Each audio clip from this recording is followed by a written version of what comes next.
to repeat anything that you have said. I'm going to be that sensible. Okay. We looked at, obviously, the second question is about conducive environments. We had fascinating conversations on it. And I think that I think we're going to have to do this more than Linda. However often we do this, we'll do it more often. Okay. Right. In terms of, there was a program that was looking at teacher leaderships, okay, from the SARS group. And they really just picked up the conducive bit instead of describing the program. So we kind of whittled them down because they would have gone on the morning. And it was fascinating and wonderful. Wayne, thank you. But really the conducive parts to that leadership program, this is not getting initial teachers, teaching assistant, was actually removing the barriers, providing professional modeling and support. Those were conducive aspects.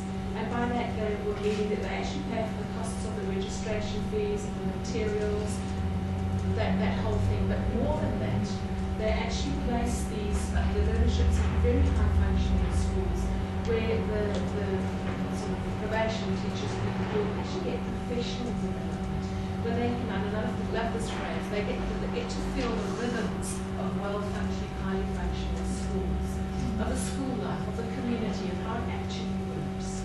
That they actually start to belong to a community of practice. They're encouraged to go to the EBISA conferences. They are considered professionals from the moment they step foot on the property. Very often we find learnerships through second-class citizens.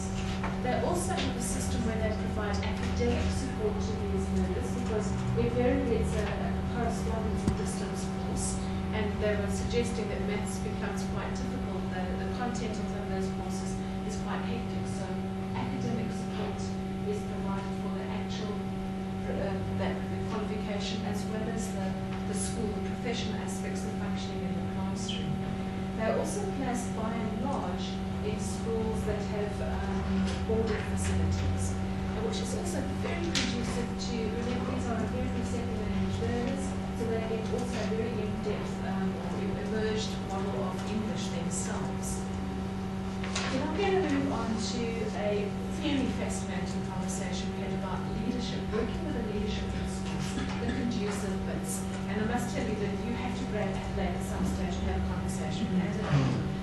They started from the point of view of working with the districts and the school leadership, but they start with IPS and PD, professional development stuff. Okay. So they take that point of view, the stuff that you have to do, and have very awkward, interesting conversations. They work at a conversation level, and for me it's quite an aha conversation this morning, I must tell you. They take on conversations, they kind of feel that you can't get to the content until you get some of the other stuff kind of out of the way. So what they do is they have conversations that engage conflict. You can imagine getting up every day and going into just, decide for the day you're going to conflict. They go and have conversations at district level and at school level where they actually start tackling the issue of performing and underperforming teachers, where a lot of the conflict is. And as we know, a lot of the conflict is about SARTU and us. And if it's not a SARTU and us problem, then I think you call it a racial discussion. So, whereas most districts and schools will, is that him? Most schools will agree that teachers should be on time on task. It's another matter of how do you do this? How do you get through to that? So what they actually do is the process involves a facilitator, actually with the principal, coaching them how to engage with the students. Yes. So sometimes from the corporate sector, sometimes just rather than that. But that's what they do. They actually sit alongside the principal and coach them how to speak to people, how to listen, how to hear, how to respond. Can you imagine doing that? But and then they move to sitting in the room and coaching the deputies or ATDs with the teachers. If you've got the teachers in the room and you've opened up this dialogue, and as Adelaide says, you actually put it on the table, you actually put it there. And then she was saying that after a while, it's very difficult for teachers to be sneaking in the back door to their class and doing their own thing and going on home. Because we very often hear when a teacher is actually performing that somebody else will say that I know what school your kids go to or I know where you live. And that's not very interesting. once you bring it all together and have these conversations, you start to see an awful lot of things going on. Of course, my question to Adelaide also, how long does this take? Because I really see the value of this. If you can't actually get through all that stuff, then how are you going to teach them how to teach English or maths or science? And the bad news is that it takes in excess of a year. The good news is that it actually works. Somebody else in the group was asking about incentives. How do we incentivize teachers to actually get on with this process? And because we do it along that fact that very few of us are in fact intrinsically driven.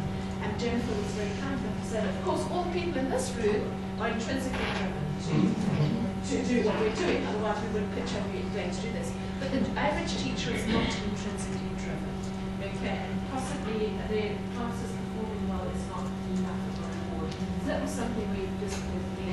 It might be also in Conducive at some stage. Then we moved on to the learner program. What is Conducive in learner programs? And this was also quite fascinating, apart from the obvious. Now we're getting to the not so obvious. These learners in this particular program are placed in highly functional schools. Before they are placed in highly functional schools, there is a selection test and a selection process. And Gwen and Ross are, speaking on their behalf, are so willing to share the selection tests, the physical tests. They would like input and they would like to share. This community is the nicest place to share this stuff, and they're not afraid if you don't like their questions, because they'll be very happy to take your questions.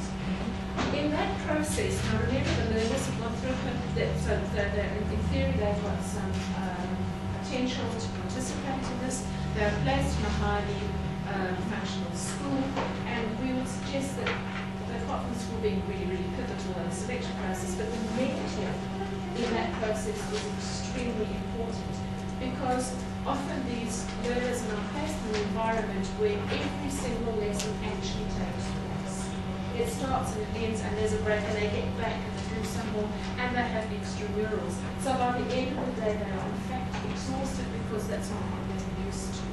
So the mentor has to kind of facilitate the expectations and the normal school practices that they're not necessarily used to, and need to actually build up stamina to actually cope with that. So in the answer, Jan, the conducive part about this is that mentor playing sort of the school environment induction process, academic support over and above what is happening in the classrooms, things like study skills and social support. The last conversation we had was about when we provide materials, or in this case, digital stuff to schools, be it videos, computers, whatever, that there is this huge, huge digital divide gap. It's usually between the teachers and the learners, but we discovered that the learners are in fact not as technophobes as maybe the teachers are. And I think a conducive aspect that needs to be taken forward in this one is that the learners are completely au fait with SMS and Facebook. And mindset is experimenting and finding a way to interact with learners with Facebook and SMSs. Notwithstanding that the teachers need to catch up, so there are kind of a multi-modal approach to